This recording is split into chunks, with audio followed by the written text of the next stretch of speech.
ऐसा बाप नहीं चाहिए। एक बड़े शहर में रतनलाल अपनी बेटी संध्या और छोटे बेटे कुणाल के साथ रहता है। रतनलाल बहुत गरीब है और शराबी किस्म का आदमी है। वो रिक्शा चलाकर अपना जीवन यापन कर रहा है।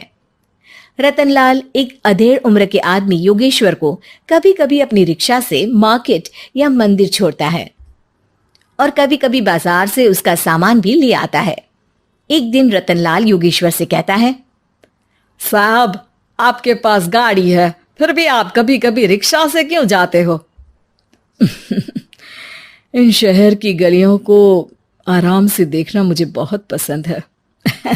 ठीक है साहब, मैं चलता हूँ, कल फिर आऊँगा। अरे रतनलाल, रुको तो।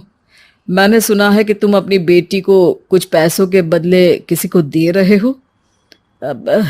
अभी किसी को बेचे नहीं तो क्या करे साहब। एक छोटा बेटा है, उसको पढ़ाना भी है, उसकी देखभाल भी करनी है, और अगर मैं बेटी को घर में रखूंगा तो उसकी शादी कैसे करूंगा साहब। तुमको कितने पैसे मिल रहे हैं? अब 50,000 साहब। देखो, मैं तुमको पूरे 20 लाख रुपए देता हूँ। तुम अपनी बेटी संध्या को मुझे दे दो। हैं? 20 लाख? धन्यवाद साहब, धन्यवाद। मैं कल ही उसे आपके पास छोड़ जाऊंगा साहब। अगले दिन रतनलाल संध्या को हमेशा के लिए योगेश्वर के यहाँ छोड़ आता है और बदले में 20 लाख रुपए लेकर घर आ जाता है। रतनलाल जिंदगी में पहली बार इतने पैसे पाकर बौखला गया। उसने एक अच्छा घर लिया। कुणाल, अब हमें कोई चिंता नहीं है, तो अब अच्छे से पढ़, खूब मन लगाकर पढ़ाई करना। पापा, मुझे पढ़ाई करना अच्छा नहीं लगता। अरे तूने अगर ज्यादा बकवास की ना तो बहुत मारूंगा। कल से तू अच्छे स्कूल में जाएगा तो जाएगा, हाँ बस। कुणाल का एडमिशन एक अच्छे स्कूल में हो जाता है, लेकिन आए दिन स्कूल से शिकायत आती ही रहती है। 10 साल बाद एक दिन प्रिंसिपल मैडम रतनलाल को स्कूल में बुलाती है। रतनलाल, आपका बेटा कुणाल बहुत आवारा हो गया है और ये बिल्कुल भी पढ़ाई नहीं करता है, बल्कि उसका दिमाग गलत कामों में जा रहा है। अब मैं उससे बात करूंगा मैडम। ठीक है, आज ये आखिरी मौका है, अगली बार तो मैं उसे स्कूल से ही बाहर निकाल दूंगी। रतनलाल घर आ जाता है और कुणाल से कहता है, कुणाल बेटा, मैं तुम्हारे ऊपर इतना पैसा लगा रहा हूं, फिर भी तुम स्कूल में सही से क्यों नहीं पढ़ते हो? आप तो रहने ही दीजिए, मैं सब जानता हूं कि ये पैसा कहां से आया है। और वैसे भी अब ये पैसा मेरा है, मेरा जो भी मन होगा मैं करूंगा। आज के बाद मैं कभी स्कूल नहीं जाने वाला। रतनलाल को अपनी बेटी की याद आती है और वो रोने लगता है। 5 साल बाद कुणाल एक दिन एक लड़की को शादी करके घर ले आता है। पिताजी, ये मेरी पत्नी है स्वीटी। तुमने शादी कर ली? हाँ, शादी कर ली मैंने, दिखाई नहीं दे रहा? और अब से आप फिर से कमाना शुरू कर दो, बहुत बैठ कर खा लिया। कुणाल, तुम इस बुड्ढे को घर में क्यों रख रहे हो? देखो ना, ये शराब पीता है, इसे घर से बाहर निकाल फेंको। अरे स्वीटी, ये मेरे पापा है, कैसे बाहर निकाल दूं? और वैसे भी घर में कोई तो चाहिए ना काम करने वाला, नौकर समझ कर रख लो। इस बुड्ढी को तो घर से बाहर निकाल कर ही रहूंगी मैं कब तक इसके लिए खाना बनाऊंगी? स्वीटी एक दिन घर के बाहर पार्क में अपनी दोस्तों के साथ बैठी होती है। तभी वो रतनलाल को बुलाती है।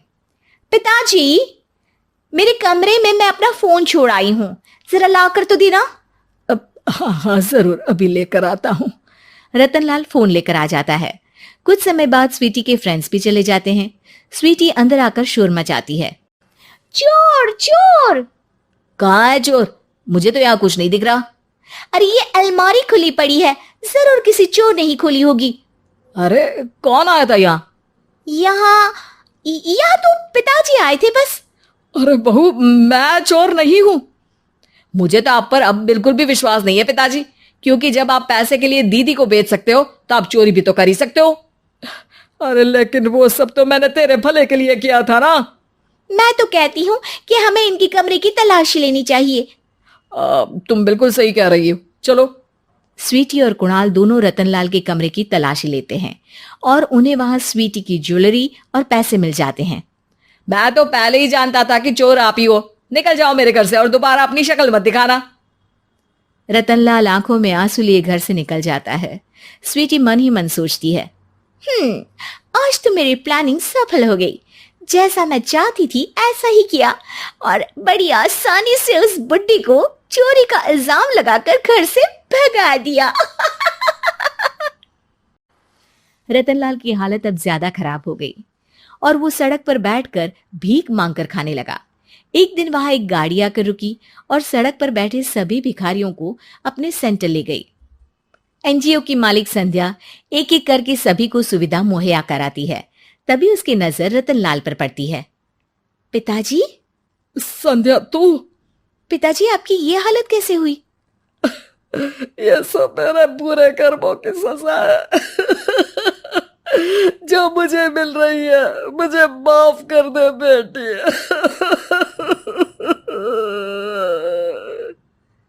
पिताजी, मैं आप पर बिल्कुल भी गुस्सा नहीं हूं, क्योंकि आपने मुझे यहाँ भेजकर अच्छा ही किया। मेरी जिंदगी बदल गई। लेकिन ये सब हुआ कैसे बेटा? आप ये नए कपड़े पहनो, तब तक मैं योगेश्वर अंकल को बुला कर लाती हूँ। योगेश्वर अंकल? हाँ अंकल। योगेश्वर जी ने तुझसे शादी नहीं की थी? नहीं तो पापा, उन्होंने तो मुझे पढ़ा लिखा कर इस काबिल बनाया है कि मैं आज सबकी सेवा कर पा रही हूँ।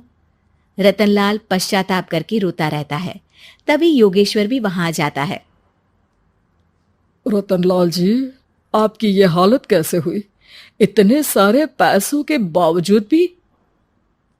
क्योंकि मैंने बेटे और बेटी में भेदभाव किया था।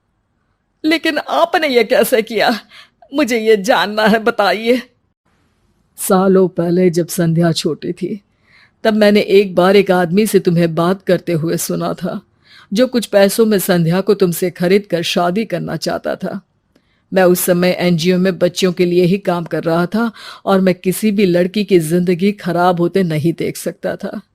इसलिए मैंने अपने जीवन की कमाई का एक बड़ा हिस्सा तुम्हें दे दिया था। सच में कितना गलत था मैं। मुझे माफ कर दो। अब आप दोनों मेरे साथ घर चलो और आज मैं अपना सच्चा प्रायश्चित करना चाहता हूं। योगेश्वर और संध्या रतनलाल के साथ घर जाते हैं। स्वीटी दरवाजा खोलती है। चोर भिखारी, तू फिर से आ गया? चल भाग यहां से बुड्ढे। ये घर तुम्हारे बाप का नहीं, मेरा है। बाहर निकलो यहां से। रतनलाल कुणाल और संध्या को घर से बाहर निकाल देता है। योगेश्वर जी, अब ये घर आपका है और अब आप यहाँ एक और एनजीओ खोल सकते हैं। शायद अब ये सच्चा प्रायश्चित है। संध्या अपने पिता के गले लग जाती है।